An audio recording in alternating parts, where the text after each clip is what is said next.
Hey guys, welcome to The Strong Young Man. Today for all you young men out there, I'm going to teach you the best way that I have found to shave. Firstly, you need to know that you don't have to shave for work anymore, so don't be afraid to go a couple of days without shaving. There are still men in the workforce who shave every day. For me personally, I can't grow much facial hair. I'm not really that hairy at all. I'm 31 and I haven't even filled out my mutton chops yet. I'm also very lazy, so I only shave when my beard becomes itchy and bothers me more than it bothers me to shave. So I'm going to run through the best way to shave and the best way to trim, as well as a couple of tips around the general exercise. Alright, so I'm in my bathroom and I have about a week's worth of growth, which I'm going to trim. Anyway, so a few key tips before we start. I shave in the shower. I do this because I'm lazy. I don't like the cleanup, so when I'm done, I just have a shower and wash the hair off my face and down the drain. Shaving in or after the shower is optimal, as it opens the pores and warms the surface of the skin, which primes the face for shaving. You need a well-lit area. I have a heat light, which helps me see every single hair, and it really makes a difference to seeing the spots you have missed. This becomes really helpful for the lighter hairs that are harder to see. So for the first demonstration, I will discuss how to trim your facial hair. Trimming is my favourite. Trimming doesn't allow the formation of pimples because the hair never gets trapped under the skin.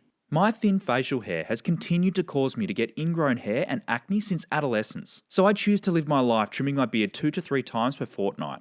I use a Gillette trimmer. I think these are like $30 Australian from the supermarket, and this one has lasted me ages, about 4 years. Gillette are no longer my preferred brand since a toxic masculinity stunt they pulled a few years back, but like I said, this has lasted me forever, and I'll be finding a different brand when this becomes too blunt to use. Pro tip, use an oil-based soap on your face. This is not only so the blade moves smoother over the face for more lubricant, but it also lubricates the blades chopping past each other in the trimmer. Have a look at the sound difference once the soap hits the blade. The increase in frequency is proportional to the increase in blade speed.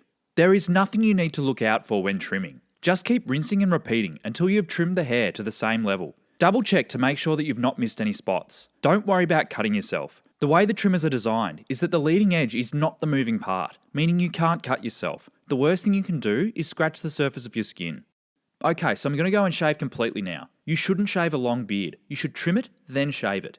Use a shaving cream to hydrate your skin and provide the surface with a lubricant to minimise irritation. Because I never shave, I still have the razors that came with the trimmer, which I will use to demonstrate.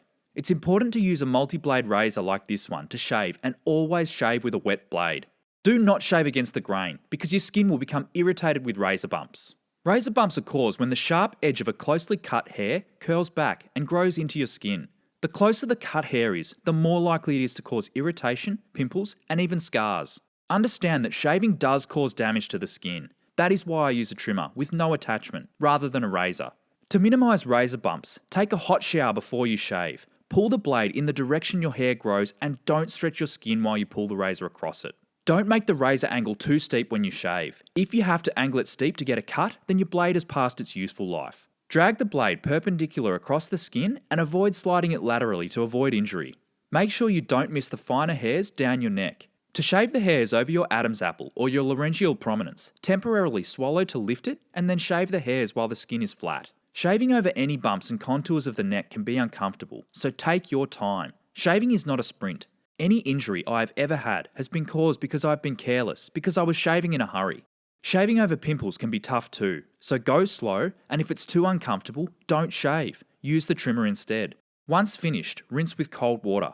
Thanks for watching today's episode. In episode 36, I'll be talking about masculine and feminine energy. Subscribe and click the bell icon to be notified when it drops. Catch you then.